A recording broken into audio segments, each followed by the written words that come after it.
வணக்கம் மக்களே, நாம இந்த ஆரோக்கியமான எச்சரிக்கை பதிவில் தயிரில் நிறைந்துள்ள ஒரு சில தீமைகளை பற்றி நம்ம விளக்கமாக பார்க்க போகிறோங்க.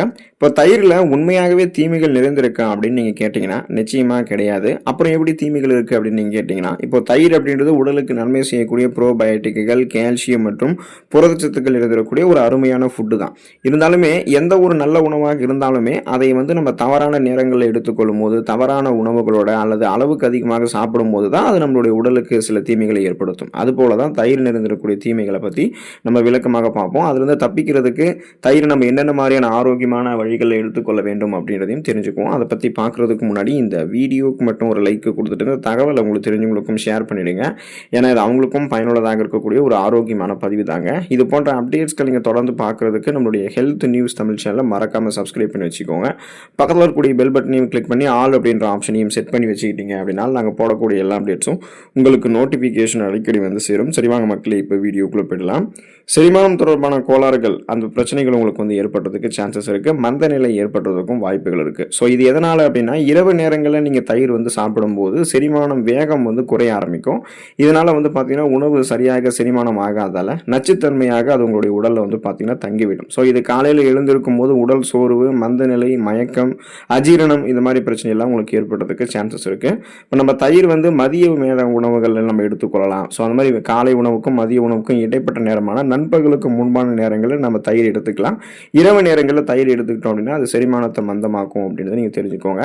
கபம் மற்றும் சளி தொல்லைகளை தயிர் உங்களுக்கு ஏற்படுத்தலாம். இப்போ தயிர் இயற்கையிலேயே குளிர்ச்சி தன்மை கொண்டது, பிசுபிசுப்பு தன்மை கொண்டதுன்ற நமக்கு தெரியும். மூச்சு குழாய் அலர்ச்சி, ஆஸ்துமா அல்லது சைனஸ் தொந்தரவுகள்லாம் உங்களுக்கு இருக்குன்னா தயிரை நீங்கள் முறையற்று சாப்பிட்டீங்க அப்படின்னா அது உங்களுடைய உடலில் கபத்தை, அதாவது சளியை அதிகரிக்கும். குறிப்பாக இரவு நேரங்களில் நீங்கள் தயிர் சாப்பிடுவது அப்படின்றது சளி மற்றும் இருமலை இன்னும் உங்களுக்கு தீவிரமாக்கிடும் அப்படின்றத தெரிஞ்சுக்கோங்க. ஸோ நீங்கள் தான் கவனமாக இருக்கணும். இப்போ நீங்கள் தயிர் இரவு நேரங்கள் மட்டும்தான் சாப்பிட்டீங்கன்னா கபம், சளி தொல்லை ஏற்படும் நினச்சிக்காதீங்க. அளவுக்கு அதிகமாக நீங்கள் பகல் நேரங்களில் சாப்பிட்டீங்க அப்படின்னாலுமே அது உங்களுக்கு ஒத்துக்கல அப்படின்னாலுமே உங்களுக்கு சளி தொடர்பான பிரச்சனைகளாக ஏற்படும். ஆல்ரெடி உங்களுக்கு ஏதாவது நுரையீரல் தொடர்பான, சுவாச மண்டலம் தொடர்பான பிரச்சனை இருக்குன்னா நீங்கள் தயிரை அளவாக தான் எடுத்துக்கொள்ளணும். அது உங்களுக்கு ஒத்துக்காமல் போயிடுச்சு, இல்லை நீங்களே அளவுக்கு அதிகமாக சாப்பிட்டீங்க அப்படின்னாலுமே உங்களுக்கு அந்த சுவாசம் தொடர்பான பிரச்சனைகள்லாம் இன்னும் அளவுக்கு அதிகமாக அதிகரிக்க ஆரம்பிச்சு அது ஒரு நிறைய பிரச்சனைகளுக்கு உங்களை கொண்டு போய் விட்டுரும் அப்படின்றத நீங்கள் ஞாபகம் வச்சுக்கோங்க.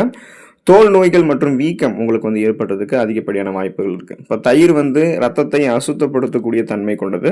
இப்போ பார்த்தீங்கன்னா பித்தத்தை உங்களுக்கு அதிகரிக்கும். தவறான சேர்க்கையோடு, உதாரணமாக இப்போ நீங்கள் மீனோடெல்லாம் தயிர் சாப்பிட்றீங்க அப்படின்னா அது சொரியாசிஸ், அரிப்பு, பருக்கள் போன்ற நிறைய ஸ்கின் டிசீஸ், தோல் தொடர்பான பிரச்சனைகளை உங்களுக்கு ஏற்படுத்தலாம். மேலும் உங்களுடைய உடலில் நீர் தேக்கத்தை, அந்த வாட்டர் ரிட்டென்ஷனை ஏற்படுத்தி கை கால்களில் வீக்கத்தை உண்டாக்குறதுக்கும் அதிகப்படியான வாய்ப்புகள் இருக்குது.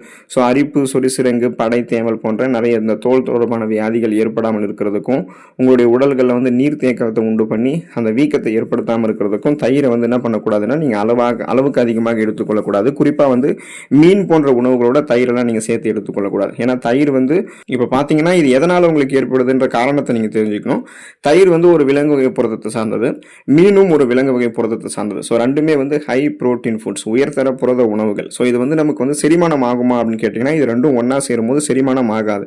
எப்போதுமே நம்ம தாவர வகை புரதத்தோட தாவர வகை புரதத்தையும் அல்லது விலங்கு வகை புரதத்தோட விலங்கு வகை புரதத்தையும் ஒன்றா சேர்த்து எடுத்துக்கொள்ளக்கூடாது. அது செரிமானத்தை பாதிக்கும். அது செரிமானத்தை பாதிக்கிறது மட்டும் இல்லாமல் இந்த மாதிரி மீனோட நீங்கள் தயிர் சாப்பிட்டீங்கன்னா நிறைய ஸ்கின் டிசீஸும் உடலில் வீக்கமும் வரதுக்கு வாய்ப்புகள் இருக்குது. ஸோ நீங்கள் தான் கவனமாக இருக்கணும். இப்போ நீங்கள் தயிர் அளவுக்கு அதிகமாக எடுத்துக்கொள்ளும் போது குறிப்பாக உங்களுக்கு உடல் அதிகப்படியான கொழுப்புகள் சேர ஆரம்பித்து உடல் எடை அதிகரிக்க ஆரம்பிச்சிடும். ஒபிசிட்டி அப்படின்ற அந்த பிரச்சனை உங்களுக்கு வர்றதுக்கு வாய்ப்புகள் அதிகமாக இருக்குது.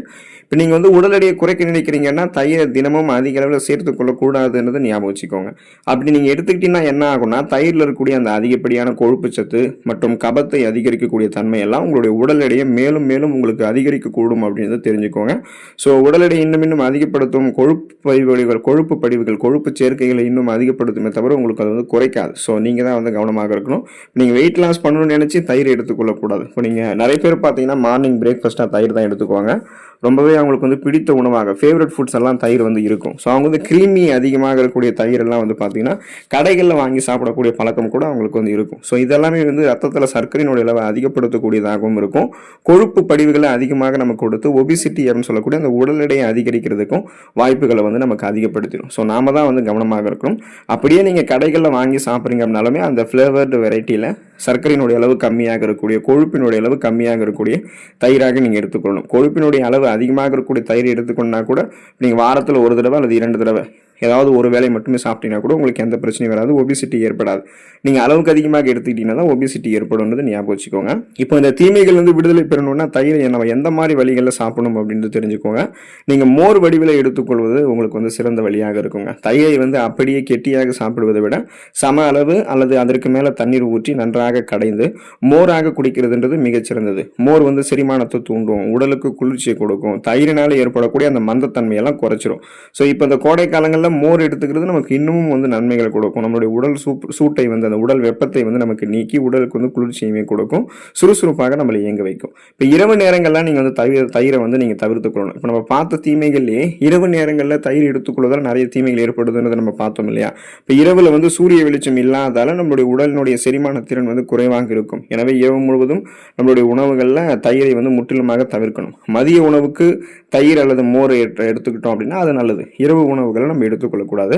சில பொருட்களோட நம்ம தயிரை சேர்த்து சாப்பிட்றோம் இல்லையா, அதையெல்லாம் நம்ம நீக்கிவிட வேண்டும். தயிரினுடைய தீமைகளை நீக்கிறதுக்கு வெறும் தயிராக மட்டுமே அதை நீங்கள் எடுத்துக்கணும். இப்போ நீங்கள் காலை உணவுக்கும் மதிய உணவுக்கும் இடைப்பட்ட நேரத்தில் அப்படியே தயிரை நீங்கள் உரைய வச்சு எடுத்துக்கலாம். மண் சட்டியில் தயிரை உரைய வச்சு எடுத்துக்கிட்டீங்கன்னா கூட உங்களுக்கு இன்னும் நல்லது தான். அது கூட நீங்கள் ஏதாவது சேர்த்து சாப்பிட்னா சர்க்கரை மட்டுமே சேர்த்து சாப்பிடலாம், உடனடியாக உங்களுக்கு எனர்ஜி கிடைக்கும். ஆனால் நீங்கள் அந்த பார்த்தீங்கன்னா எந்தெந்த உணவுப் பொருட்களை சேர்த்து சாப்பிடக்கூடாது அப்படின்றத நீங்கள் தெரிஞ்சுக்கணும். இப்போ குறிப்பாக பார்த்தீங்கன்னா இப்போ சீரக பொடி மற்றும் கல் உப்போட கலந்து தயிரை நீங்கள் எடுத்துக்கலாம், அது செரிமானத்தை உங்களுக்கு அதிகரிக்கும். வெந்தயத்தோட நீங்கள் தயிரை எடுத்துக்கொள்ளலாம், தயிரால் ஏற்படக்கூடிய உடல் சூட்டை அது தணிக்கும். இப்போ பார்த்தீங்கன்னா உங்களுக்கு அந்த மிளகுத்தூள் இருக்குங்க இல்லையா, அது நீங்கள் தயிரால் சளி பிடிக்காமல் உங்களுக்கு தடுக்கும். நெல்லிப்பொடி அல்லது தேன், ஆயுர்வேத முறைப்படி தயிரோட தேன் அல்லது நெல்லிப்பொடியெல்லாம் சேர்த்து சாப்பிடுவதன் மூலமாக அதனுடைய தீமைகளை குறைத்துக் கொள்ளலாம். ஸோ இந்த மாதிரி நம்ம பண்ணலாம். ஸோ தவறான உணவு சேர்க்கையான்னு பார்த்தீங்கன்னா இப்போ நீங்கள் மீன் மற்றும் இறைச்சி உணவுகள் நிறைய சாப்பிட்றீங்கன்னா அது கூட தயிரை எடுத்துக்கொள்ளக்கூடாது. தயிரோட மீன் அல்லது அசைவ உணவுகளை நம்ம சேர்த்து சாப்பிடக்கூடாது, அது கடுமையான தோல் நோய்களுக்கு வழிவகுக்கும். நம்ம முன்னாடியே பார்த்தோம்.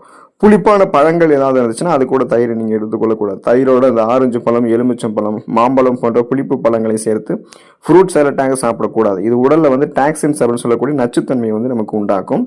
பாலையும் தயிரையும் நம்ம ஒன்றா சேர்த்து எடுத்துக்கொள்ளக்கூடாதுங்க. பாலும் தயிரும் எதிர் தன்மை கொண்டது. இரண்டுமே ஒன்றாக சேர்க்கும்போது செரிமானத்தை நமக்கு பாதிக்கும், நிறைய தொந்தரவுகளை ஏற்படுத்தும். ஸோ நாம தான் கவனமாக இருக்கணும். ஒரு சில பேர் தயிர் ரொம்ப பிடிச்சிருக்குன்றதால சூடுபடுத்தி எல்லாம் எடுத்துக்கோங்க. தயிரை நம்ம சூடுபடுத்தக்கூடாது. தயிரை ஒருபோதும் நெருப்பில் காட்டி சூடுபடுத்தி நம்ம எடுத்துக்கொள்ளக்கூடாதுங்க.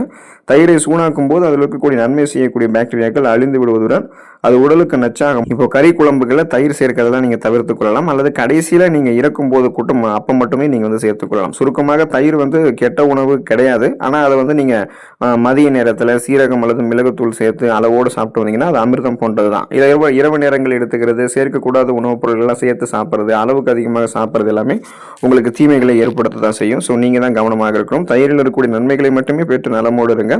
அடுத்த ஆரோக்கியமான பதிவில் மறக்காமல் சந்திப்போம். நன்றி மக்களே.